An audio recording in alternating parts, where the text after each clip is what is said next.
गुजरात, महाराष्ट्र और दादरा नगर हवेली की राजधानियों तक वर्तमान में जो मुख्यमंत्री है उन तक ये आवाज पहुंचेगी।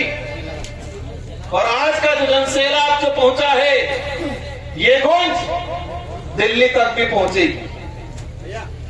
बिल प्रदेश की जो मांग को लेकर बड़े बुजुर्ग से लगा के हमारी माताएं बहनें, नारी शक्तियां, युवा साथी और हमारे साथ ही इस क्षेत्र में रहने वाला एससी समुदाय, माइनॉरिटी समुदाय, ओबीसी के साथी और हमारे बीच में विशेषकर जो जयपुर से आए तो प्रोफेसर एक डीबी शर्मा जी और बाकी साथियों को भी ये बिल प्रदेश की जो आवाज है आप सभी सोशल मीडिया के माध्यम से सुनते आए होंगे। कुछ लोग बिल प्रदेश की मांग के विरोध में एक माहौल बना रहे हैं। मैं इस मंच से मेरी बात जो शुरू करना चाहूंगा, यह बिल प्रदेश जो संदेश यात्रा है ये किसी एक संगठन का या मेरा या हमारे विधायकों का, ना ही गौर जी का, ना ही कांति भाई का किसी एक की कल्पना है, किसी एक का उद्देश्य है, किसी एक का सपना नहीं है। ये सपना 1913 के अंदर 1500 से अधिक आदिवासी समुदाय के वीर गणवीरों ने अपना त्याग बलिदान देके शहीद हुए थे। इन गणवीरों का अधूरा सपना है।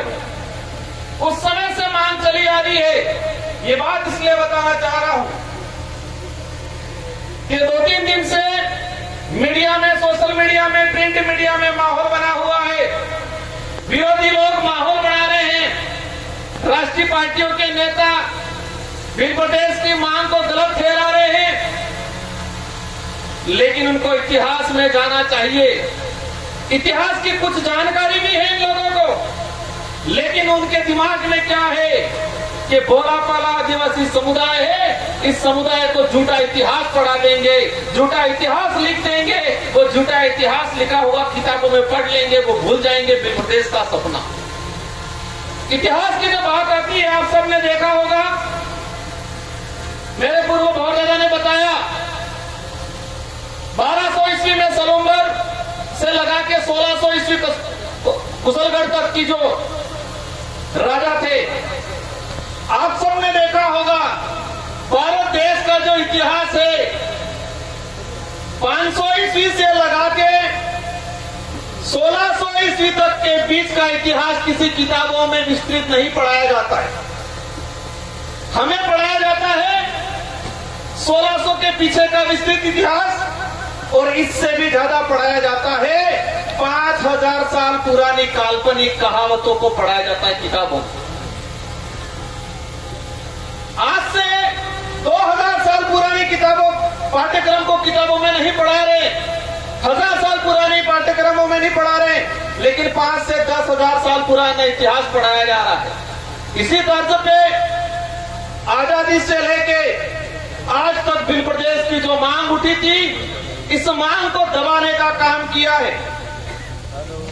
इसके इतिहास की अगर बात करें, बिल प्रदेश की यात्रा 1913 में गोविंद गुरु महाराज के नेतृत्व में इसी पहाड़ी पे 1500 से अधिक आदिवासियों ने अपना खून पसीना बहाया, जान गंवाई। कल मैं देख रहा था एक राष्ट्रीय पार्टी के नेताजी कह रहे थे कि ये मांग सिर्फ डूंगरपुर बांसवाड़ा में उठाई जा रही है, ये मांग राजकुमार कर रहा है, ये मांग ये पार्टी वाले कर रहे हैं। इनको जानने की जरूरत है 1913 के अंदर गोविंद गुरु महाराज के नेतृत्व में बिलराज की मांग यहां उठी थी। 1925 में ही महाराष्ट्र का सतकुंडा कुंसी जो इलाका है, उस इलाके में नंदुरबार नासिक इलाके में उठी। 1980 में 1970 में वही सतकुंडा जो नंदुरबार नासिक का जो इलाका था, एक रामदास महाराज करके थे और उन्हीं से प्रभावित होके शरद पाटिल एक कांग्रेस नेता था, उस नेता ने उस इलाके के अंदर बिलराज की बात की। आंदोलन चला था 1970 में। 1980 के अंदर राजस्थान का गौरवशाली इतिहास खत्म होता है। राजस्थान के गौरवशाली इतिहास, मेवाड़ के गौरवशाली इतिहास की बात करते हैं, लेकिन इस गौरवशाली इतिहास को बनाने में इन वीर समुदाय हमारे पुरखों ने साथ दिया था। लेकिन आप लोगों ने आजादी के बाद अत्याचार, शोषण करने का काम किया। आज सबसे ज्यादा इस इलाके के अंदर भिल प्रदेश की बात उठ रही है। अगर वर्तमान सरकारें, संचालक महोदय समय हो रहा हो तो मुझे थोड़ा इशारा कर देना 2 मिनट पहले। आज सबसे ज्यादा डिमांड उठ रही है,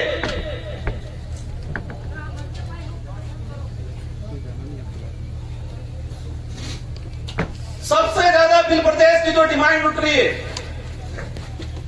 अगर वर्तमान सरकारें या आजादी के बाद से आज तक जो सरकारें बनी, इन सरकारों ने आदिवासी समुदाय का भला उद्धार करने का और संवैधानिक अधिकार लागू करने का काम किया होता तो साथ जनता हमको नहीं देती, उनको देती।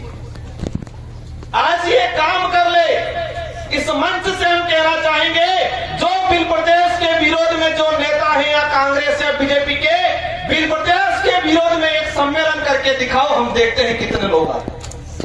आपके गुलाम नेता आएंगे, आपके गुलाम मानसिक दिव्यांग, अपंग नहीं कह सकते कि अपंग शब्द उन्होंने ही खत्म कर दिया। मानसिक दिव्यांग कार्यकर्ता आएंगे, पदाधिकारी आएंगे, लेकिन इस भिल प्रदेश टेरी का आम आदमी आपके साथ नहीं आएगा। गौरवशाली इतिहास की बात राठौर साहब को जानना चाहिए, जिस महाराणा प्रताप के नाम से ये मूंछें उमारते हैं, अगर ये भील नहीं होते तो इतिहास नहीं होता, और ये इतिहास नहीं होता तो आज राजस्थान का गौरवशाली इतिहास के नाम से ये मूंछें नहीं तानते। क्या स्थिति बना रखी है इस इलाके के अंदर? राजस्थान का सबसे पिछड़ा इलाका कौन सा है? यही ट्राइबल इलाका। शिक्षा की दृष्टि से सबसे पिछड़ा, स्वास्थ्य की दृष्टि से सबसे पिछड़ा, कुपोषण सबसे ज्यादा, बेरोजगारी सबसे ज्यादा, पलायन दूसरे शहरों में, दूसरे राज्यों में सबसे ज्यादा इस इलाके से। मध्य प्रदेश का सबसे कुपोषित इलाका, सबसे अशिक्षित इलाका, सबसे स्वास्थ्य की दृष्टि से कमजोर इलाका, यही झाबुआ, अलीराजपुर, रतलाम हमारा जो भिल प्रदेश टेरिटरी के अंदर। गुजरात का देख लो, गुजरात के विकास मॉडल की बात करते हैं। गुजरात में आज भी वन विभाग के अंदर 1 लाख आदिवासी परिवार आज अपना घर बना के बैठा हुआ है, आज उनको पट्टा नहीं मिला है। सरकारी रिकॉर्ड कह रहा है, हमारा जो ज्ञापन दिया था उस ज्ञापन में लिखा है वन भूमि पहले आई या आदिवासी पहले आया, वन विभाग पहले आया या आदिवासी पहले आया? तो आदिवासी पहले आया, वन विभाग को, उस वन को उपजाऊ बनाया, उसको संजोया, उसको तैयार किया, और आज अतिक्रमण के नाम से हटा रहे। गुजरात के अंदर 1 लाख आदिवासी वन विभाग की भूमि पे रह रहे हैं। हमारी नजर में वो मालिक है उस जमीन के, लेकिन सरकार की नजर में क्या है? अतिक्रमणकारी। मध्य प्रदेश के अंदर 3 लाख आदिवासी वन विभाग की भूमि में रह रहे हैं, आज हमारी नजर में वो का मालिक है। राजस्थान के अंदर 52,000 आदिवासी परिवार, महाराष्ट्र के अंदर 2 लाख आदिवासी परिवार, इस तरह से पूरे देश के अंदर आज की तारीख में 26 लाख आदिवासी परिवार वन विभाग की भूमि पे रह रहा है। ये सरकारी आंकड़ा, केंद्र सरकार का जो जारी किया आंकड़ा वो है सरकारी आंकड़ा। अब समझ लो कि कई भाई ऐसे हैं हमारे जो आज भी सरकारी आंकड़े में नहीं है, लेकिन वन विभाग में। देश के अंदर 2011 की जनगणना के आधार पे 8 करोड़ आदिवासी है,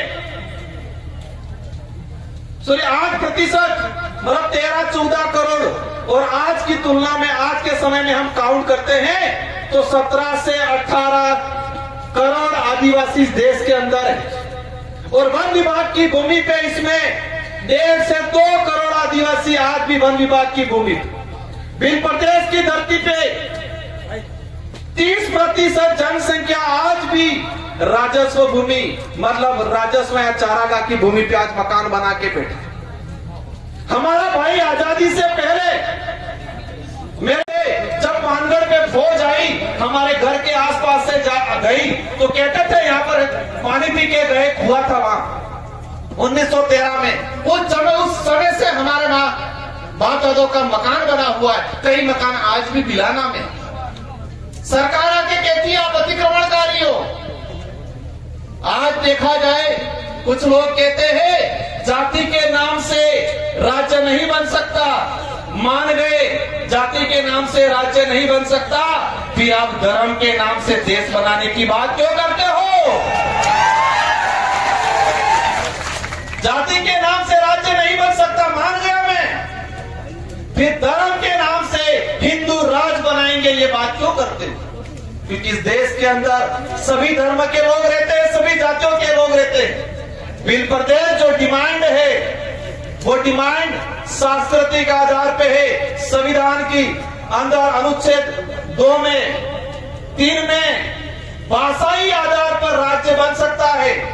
एक सभी अपने दिमाग में डाल दे, क्योंकि आप लोगों को गुमराह करते हैं, कहते हैं संवैधानिक दृष्टि से ये सही नहीं है। पहले संविधान पढ़ लेना चाहिए उन लोगों को।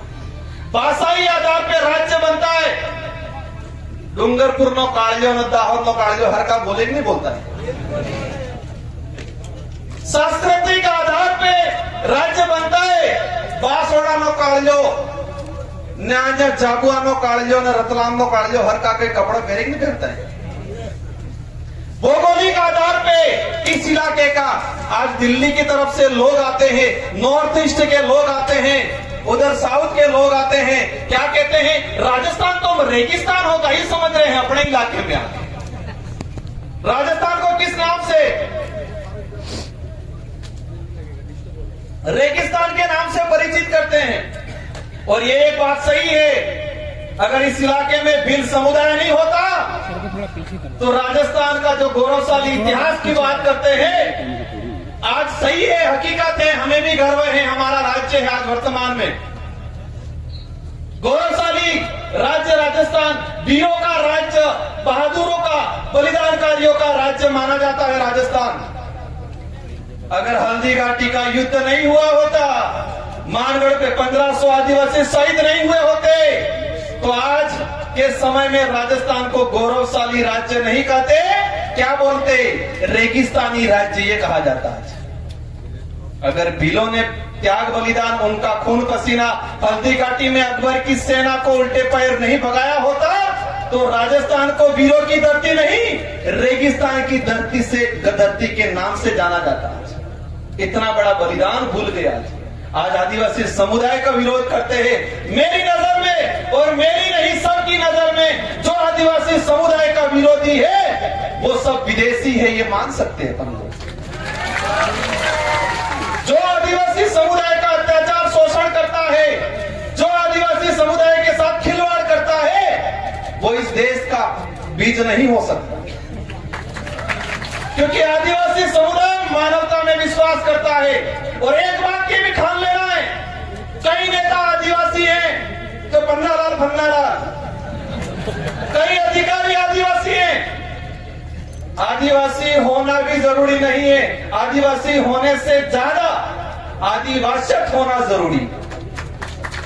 आदिवासी होना जितना महत्वपूर्ण है, उससे ज्यादा महत्वपूर्ण इसके अंदर आदिवासियत होना जरूरी है। मामा बालेश्वर को आज अपन भगवान मानते, वो आदिवासी समुदाय से नहीं आते थे। आज में वो बीडी शर्मा जी आए, उनसे याद है बीडी शर्मा जो छत्तीसगढ़ बस्तर के अंदर कलेक्टर थे। और एक बात आप सबको जानने की जरूरत है कि इस देश के अंदर एकमात्र जगह है जहां पर संविधान मंदिर बना हुआ है, वो बस्तर में बना हुआ है। संविधान मंदिर बना हुआ है। लेकिन एक बात यह भी समझनी है कि जो भी गैर आदिवासी समुदाय का व्यक्ति अगर आदिवासी की बात करता है, उसके साथ भी एक घिनौनी हरकतें करते हैं। बीडी शर्मा कलेक्टर थे बस्तर के अंदर, उन्होंने देखा आदिवासी समुदाय जो मानवता में विश्वास करता है, जीव मात्र में विश्वास करता है, बरवंजियों को बता रहे थे सांप को भी नहीं मारता है, ऐसे समुदाय के साथ अन्याय हो रहा है, मैं कलेक्टर हूं। उस कलेक्टर रहते हुए उस व्यक्ति ने इस्तीफा दे दिया और आदिवासी समुदाय के साथ खड़ा रहा। वो कलेक्टर थे, इस्तीफा दे दिया, इस्तीफा दे के